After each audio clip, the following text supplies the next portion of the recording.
Welcome back to Love Uncensored. My name is Henry Ammar. And I'm Terrin, Ammar. And this feels like a live talk show. Hey. Welcome. Anyways, thank you for joining us. We are so excited for the season, for this launch.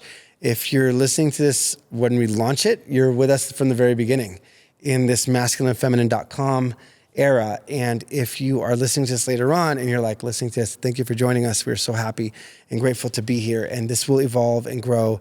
And I'll tell you a little bit about Terrin and I and how this came about. I just feel like we need to start there is we both have experienced the best and the worst of relationships, best with each other, most of it, and the worst in other relationships. We realized so much that there were a few things that as soon as we understood them and learned them and we teach them and we help other people experience them, the most beautiful, powerful, passionate, loving, explosive, intimate relationships happen, deeply connected relationships happen. Most people don't believe it's possible. We know it's possible without question. At first you would ask me before, we were like, what? So we just want to welcome you. The way that we got masculinefeminine.com is at the end of the year, Terrin and I sit down and we review our previous year and then we plan for the following year.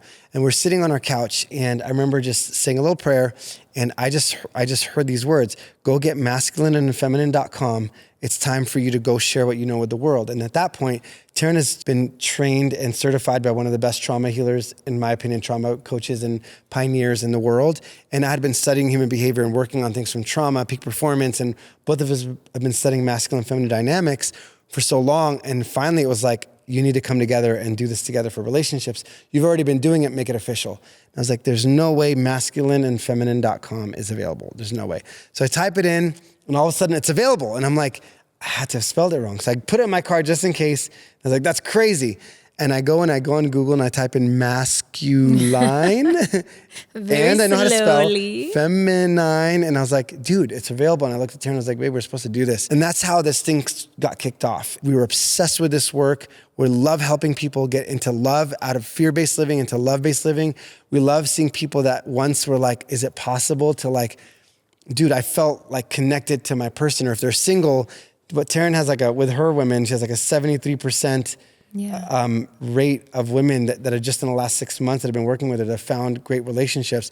And the other ones will, I believe they will as they do this work. And so it's really cool how quickly sometimes when you do this work, things can shift and things can change.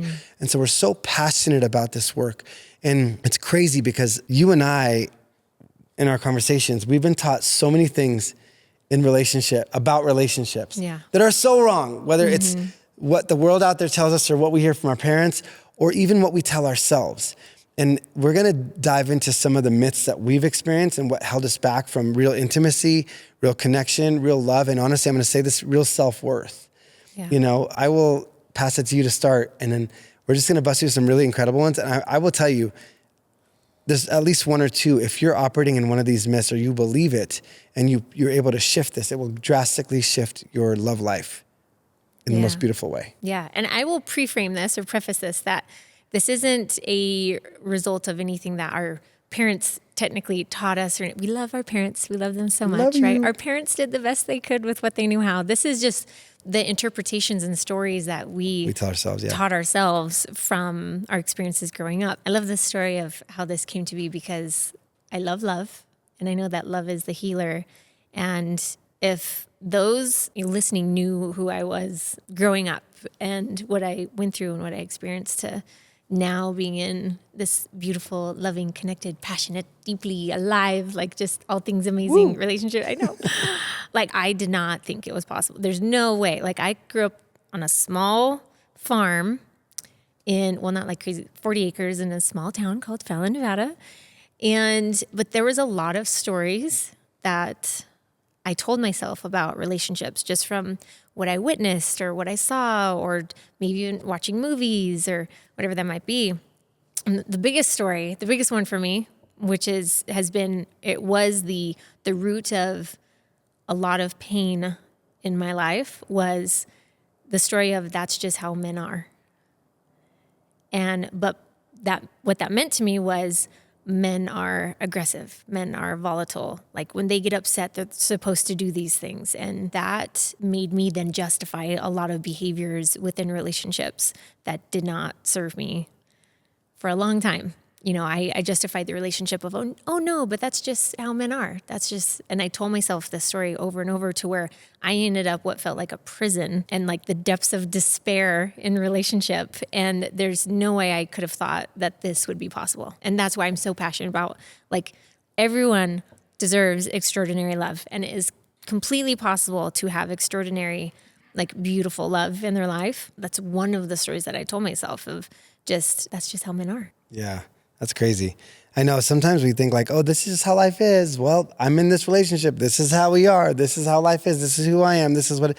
Is that like everything we are, even the way our parents were raised was because of what they've experienced. It's like when you do this work, you don't just like break the chains for yourself, but you're literally breaking chains for our girls and for everybody going forward and showing them what's possible, right? And can I add to that? Yeah, for sure. So that was the story that I told myself about men back then, was that's just how men are. They're all these XYZ, so many negative things. If you ask me about men now, what happens every time I'm in a room with like masculine men? Like, I just start bawling. I just start crying tears of gratitude, because with my history, you would think that I would have every excuse to not be a fan of men, but I champion men so much because I know the power of healthy masculinity. I know it because you've shown it to me. I've felt it. I've experienced it. I'm married to a man who embodies the loving leader of masculine leadership that, like, I couldn't even have dreamt it, even in my non-negotiables and what I tried to write up in a man.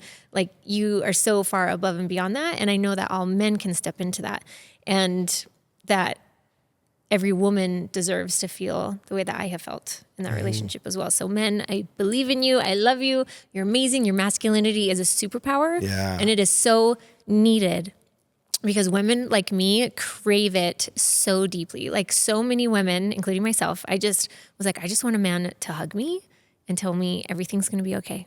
I just want to be held. I want to be able to surrender. I want to be able to respect and admire and love my person and my husband so much that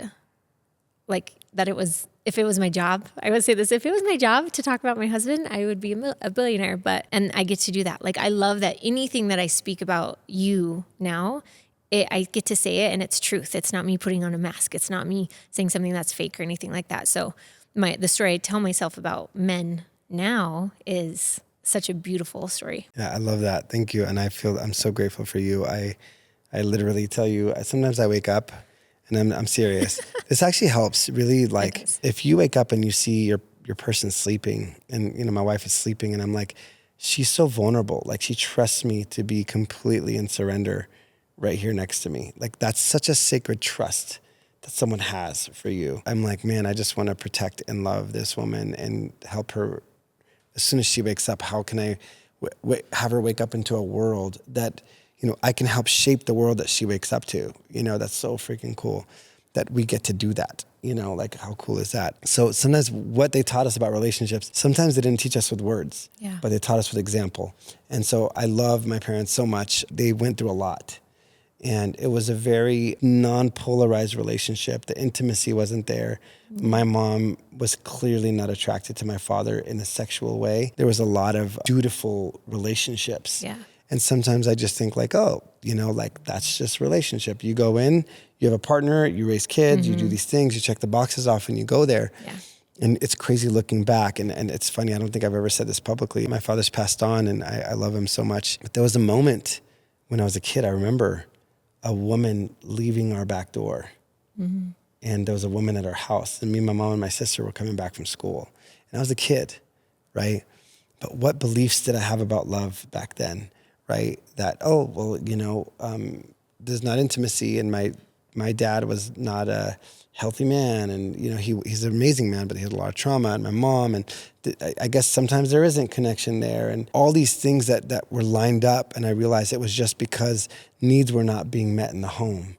And I just realized, well, I guess all your needs don't get met. I guess it doesn't matter if all your needs don't get met. Just shut up, suck it up, and just go through your life, and you'll get there to the end. No one's really going to change, because I'm a natural, like, I've been wanting to help ever since I was a kid, and you can't help people that don't want to help themselves. And I think my parents were just doing the job, and I would go in and I would, have the conversations with my dad. They grew so much. It was so beautiful. At the end of their lives, like, And my dad's life was so beautiful. Like, it's so many beautiful moments. He grew so much. But I realized that I developed a belief that like things are the way they are, and you could be in a relationship that's dutiful and you're doing your job and go. And that's it. Like, all that extra stuff is just extra. And if you get it, it's a bonus. Right? When I'm like, bonus? What? Like now, what are we, like, I would just say this, like, I'm here to learn how to love. I'm here to be loved. I'm here to love. And everything I've been chasing as a kid has been to be loved. Yeah. Like Dr. Frank Anderson said, like, we were having this conversation. He's like, Henry, I graduated top of my class because I used to think that if I am the best, then I'll be loved even more. Like, everything we're doing now, we feel like it'll make us more loved. Some people want significance and want to be on stage. Why? Because they want to feel more loved, right? That's what they feel, as they're going to make me feel safe and loved. And so I realized that, like, we're all chasing love, and sometimes we settle for things that aren't love and call it love. And just say that's love. When I'm like, that's not love. My parents loved each other, but there was no polarity. It was, they were roommates, they were roommates. And my mom had to be in her masculine shield, and my dad was he was dysregulated a lot, and masculinity provides safety, right? But if my father's not at a regulated state, then it's not really safe. So now you have two dysregulated people consistently in the home. And so it taught me so much, because what they taught me about relationships wasn't necessarily healthy, in the sense of like, oh, it is what it is. Yeah. This is what love is. You just suck it up and go. Yeah. It's like, Terrin and I are doing this podcast, and we're doing this thing not because we want people to be okay. We want you to freaking come alive when you're in your relationship. We want you to feel loved at the max. Love yourself at the max, love the other person at the max, and feel love to the max, right? And so no masks, nothing else, but authentically, purely. And that's what I was taught kind of watching. And I was like, oh, and it's interesting because in my future years, I realized I had settled for things, called them love, didn't get my needs met. I stayed in relationships really long that I shouldn't have stayed in. Yeah. Well, it's interesting because I saw this beautiful metaphor that love is like a flame. And whether you choose to fuel it, you can fuel a flame, and what happens? It gets bigger, it gets brighter. The fire burns more intensely. Or if you don't fan it or you don't fuel it, then it's going to just burn out. And I think that's something, even just growing up, if you look at entrepreneurs, what do they do in their business? They invest in their business. They pay money to help their business grow, and they do all these things. But how many people did we see growing up investing in their relationship? And it doesn't mean that something is wrong with your relationship. The stories, growing up for at least in my world, was if anyone goes to therapy or whatever, there's something wrong. And oh my gosh, where we were talking about like, oh, we should go to therapy for fun. But when we were dating, like, it's like this cool, it's like an oil change. Let's go like see what blocks or what holes there are that we don't see yet, so that we can fill them to create even greater connection, greater intimacy, really fan and fuel the flame even more so. And looking back as relationships, to me, I was taught like, oh, well, it's just good enough. That's what you're supposed to do. Check the box. I love that you said check the box, because I think so many people get stuck in well, this is our relationship and this is life. And go pick the kids up from school, bring them home. He comes home from work or whatever that story is. But what's really interesting is if you were to be intentional, I think it's like just practicing being intentional in your relationship. Yeah. Or if you're single, some people just settle and they're like, yep, well, I'm not going to find the person. Oh my gosh. So it's like, I'm just going to go. And this is huge. Non-negotiables. Yes. We tell people, give me your at least five non-negotiables, usually around 5. And then we say, the people that get hurt the most, and we'll do a whole episode on non-negotiables, but the people that get hurt the most are the ones that compromise 1 or 2 of their non-negotiables. Like, yeah, we're just going to settle. There's no one that's going to have all my non-negotiables. It's like, yeah, how did that work out for you when you compromised it last time? But there's nobody else that has this thing. Yeah. I feel power and passion there, but maybe they're not truth seekers. Maybe when they're in fear, they get a certain way. So for single people and relationships, I just really want to emphasize that with what you're saying. No, absolutely. And because we see it so much. It's like, we've seen so many relationships where they sacrifice one of the non-negotiables, and we can see what will happen in the future. And a lot of the time it's justified out of fear. Yeah. Because whether it's like for women, a lot of the time is they'll justify for financial reasons or money. Right. Like, oh, well, but then I'm protected financially. As long as I have money, then I'll be okay. I'll be fine. And we've worked with couples that are very well off, billionaires. And one in particular said, I would rather live in a trailer as long as I knew that my partner loved me. Yeah. So we see where that's going, and the sacrifice of that non-negotiable, when we've heard people say the not nicest of things when they're dating, and we're like, you're going to marry this person? And where this should be like, it's like the honeymoon phase. Like we're 5 years in, and I'm like, I am your biggest champion. Same. Like I will like go to the ends of the earth to just say only beautiful, positive things about you. And going back to like even the topic of this is, what did we witness when we were younger? Of like, the women get together, at least in my world, women get together, and what do they do about their husbands? Talk crap. They might talk about all of the things that they are not very happy with, right? To say it nicely. Where in reality, like, how can you create a relationship where you only want to just talk about how you melt in the arms of your partner, or how much you love them? And yeah. You said something that was so important. I don't even think you were going this direction, but it reminded me. There's a king and a fool in every man. Oh, yeah. And the one you speak to is the one that will show up. And you said there's a queen and a critic in every woman. And the one you speak to is the one that will show up. Yeah. And I think it's also not just speaking to them, but there's an energy. Like when you're like, like here he goes again, or here she goes again, like blah, blah, blah, versus saying, what's the real need? Yeah. What is she really asking for? What does she really need? Yeah. And so like, I love that you said that, because even just talking to your friends and talking crap about them, there's a difference between complaining and productively having a conversation. Yeah, and processing and releasing emotion and holding the trash can. There's a difference for sure. And what is the intention of what you're saying? And what is the benefit going to be from that? Yeah. Like sometimes women do need to just express frustration, and there's a healthy way to do that. But if it's constantly every single time that you find yourself degrading, like if it's a degrading energy, which is what we see a lot of the time, that means that there's something that needs to be addressed 100%. here. Yeah. And so, I love that. Thank you for sharing that. So one thing that I was taught about relationships that I think is massive is that, how do I tie this together? Because this is really interesting. This just came to me, so I'm running with this one, is feelings are bad. Yeah. And that if something is wrong with my partner, then it's my responsibility to fix it right away rather than hold the space. And there's only one way to do things. It's kind of all tied together. But a lot of men don't like to show feelings. Yeah. Or share feelings. And a lot of women, which I absolutely cannot stand, is when they're like, oh, are you feeling feelings? Yeah. Because they don't feel safe. Yeah. But the reality is emotions are the way.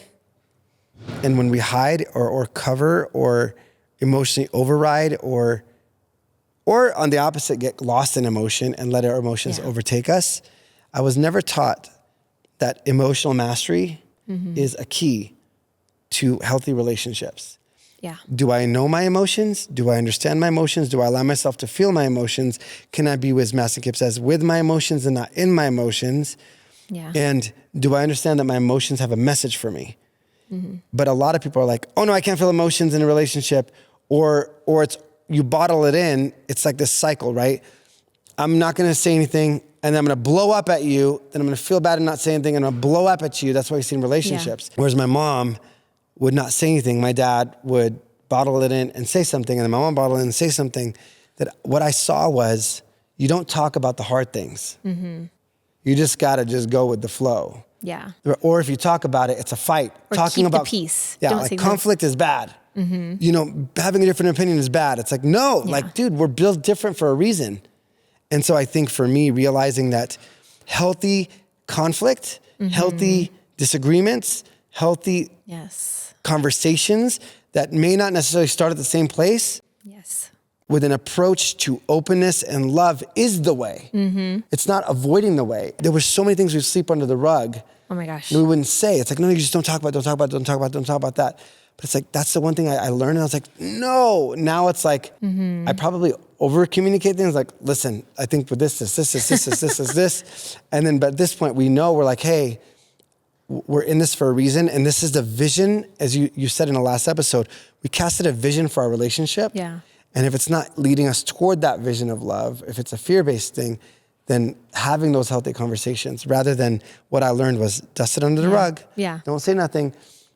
And it's hard. And I'll just say this because some people are in a relationship now and they either over communicate or under communicate because they're doing it out of fear. Yeah. We're actually doing an episode. One of the next ones is how to communicate in a way that actually empowers your relationship and how not to communicate to where it destroys your relationship. So we'll get into that more. Yeah. But just the premise of you cannot sweep things under the rug and expect them to be different. Yeah.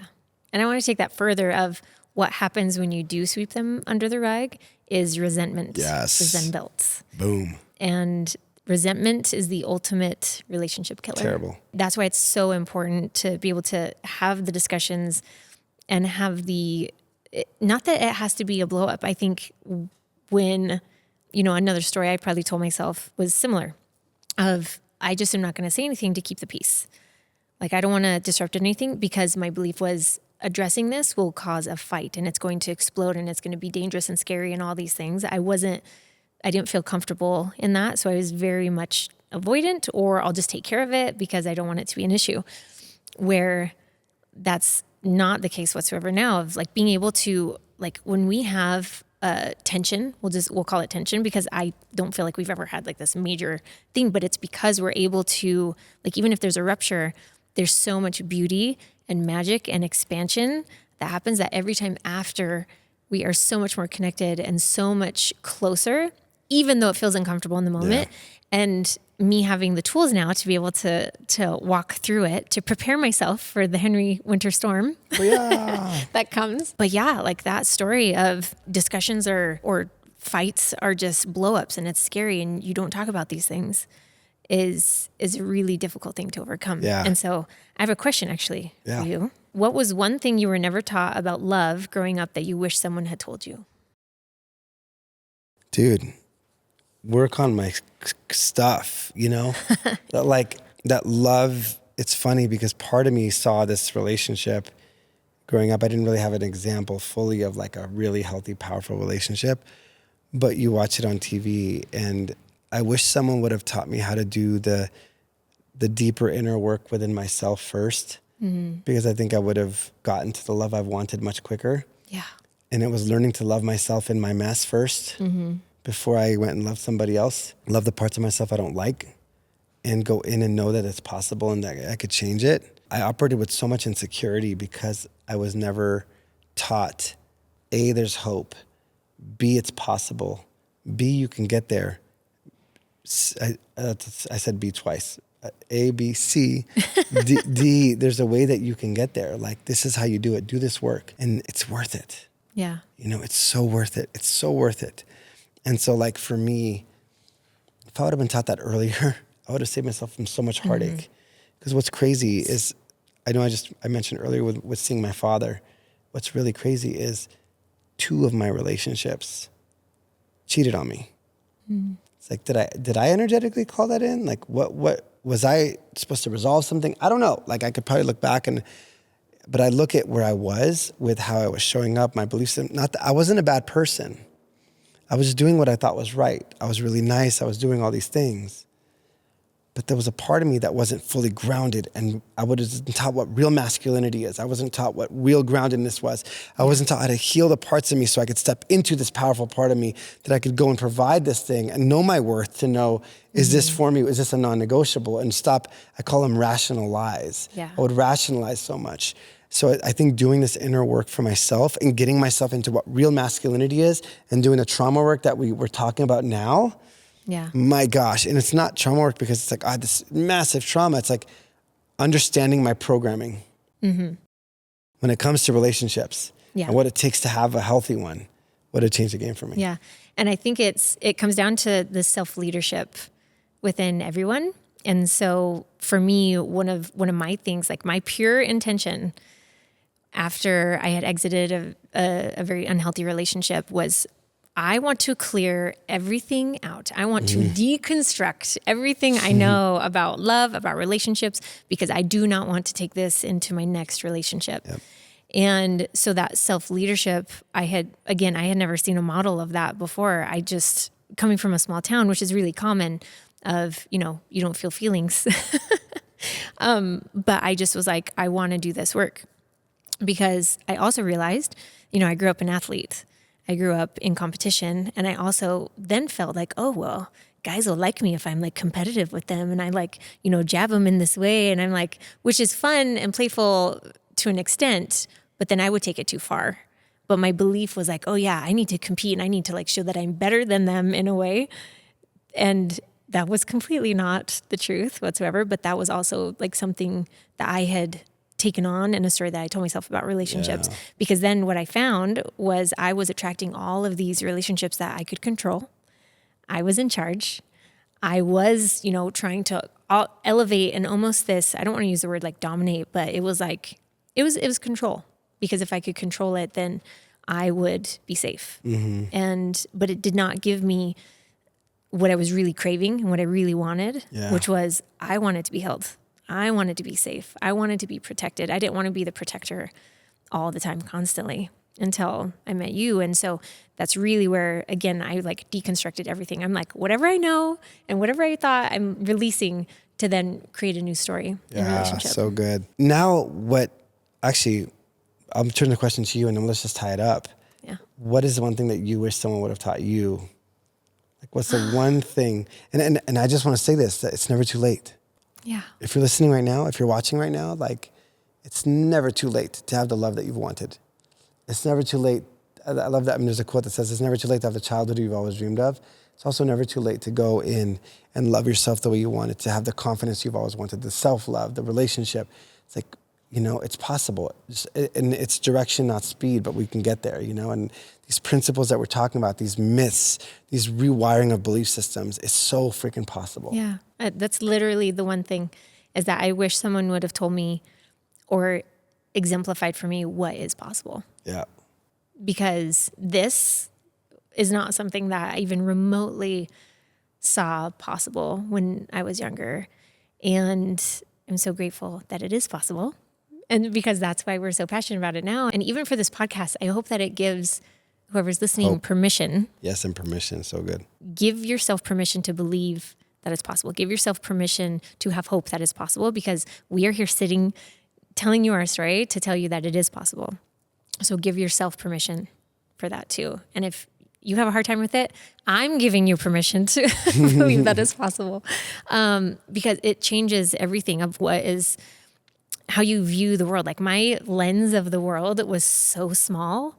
Like it was so tiny. It was like this little bitty lens. And now it's just like, oh my gosh, like endless possibilities. We live a very unconventional life compared to like the normal, 9-to-5 job, and you have the small house and the suburbs. That's not the life that we have, which is great for those who want that and that's what you desire. But it didn't ever feel congruent to me. It's not that it's about environment as much, but creating the environment that you do want and desire as well. We're very intentional about that too, of like, what life do we want to create? Mm-hmm. What do we, the travel that we do, the experiences that we create for others. And I also am like, gosh, we've talked about this too, like we've spent so much money doing this work and so many years diving into this. I'm like, I wish I could get myself into a room to be with us for 3 days, because it would get us farther in 5 years, or farther in 3 days than it would have taken me in 5 years. Right. You know what I mean? Yeah. With what we know now. And so I think that's really what I wish I was taught, is just that it was possible. And give yourself permission to dream. If waking up, having breakfast with your family, going to your 9 to 5 and coming back for dinner is your dream, and that's what those are the experiences you have, and you have this thing on the weekends and do this, perfect. Yep. Do that. If your dream is to have hope that your spouse comes home, picks you up, puts you against the wall, kisses you passionately, throws you in the bed, if that's your dream, great. Allow yourself to ask the question, if I had a magic wand, what would I want my love life to be like? What would I want my internal life to be like? And yes, there is a gap between where you are now and where you want to be. And that's okay. Because if there wasn't a gap and there wasn't resistance and there wasn't fear, you would already be there and you would have a different vision. Mm-hmm. A vision is meant to stretch you. It's meant to show you where the fears are, meant to show you where the resistance is. So expect resistance, expect fear, choose love, choose freedom. So we want to give you and let you know there's hope. Let you know that the reason you're watching this is because you know there's hope. You wouldn't be watching this if you didn't. If there wasn't a part of you that was like, I kind of want it, well, you're at the right place. And so if any part of this resonated with you, please share this. And if you can, rate this podcast, because it really will help us get this message out. We're just getting started. Or maybe you're listening to this 2 years from now and you're like, let me go back and listen to the old episodes, or whenever, if we're still running podcasts, or who knows where the world's going to be in 2 years. But that's kind of the thing, is like, we want to get this message out. We want to let people know that love is possible, and we want people to know the work is important, and we want to give people tools to do the work so people can live their best life. Because if the world moved out of survival and fear-based living into love-based living, and their homes were healthy and uplifted and edified and passionate and intimate, it's not only going to impact you and how you feel in your life, it's going to impact your loved ones. If you have kids, the society as a whole. This is not just a relational movement. This is a movement, a frequency of love. And so we just want to encourage you, man. Do the work. You got this. We're in your corner. We're cheering you on. We're here to support you, and the best is yet to come. Yeah, because you weren't meant to settle in relationship or the life that you desire, and the joy and the happiness and all the beautiful things that you've ever wanted. So all the beautiful things. The beautiful things. So thank you for listening. Thank you for watching. And until next time, see ya.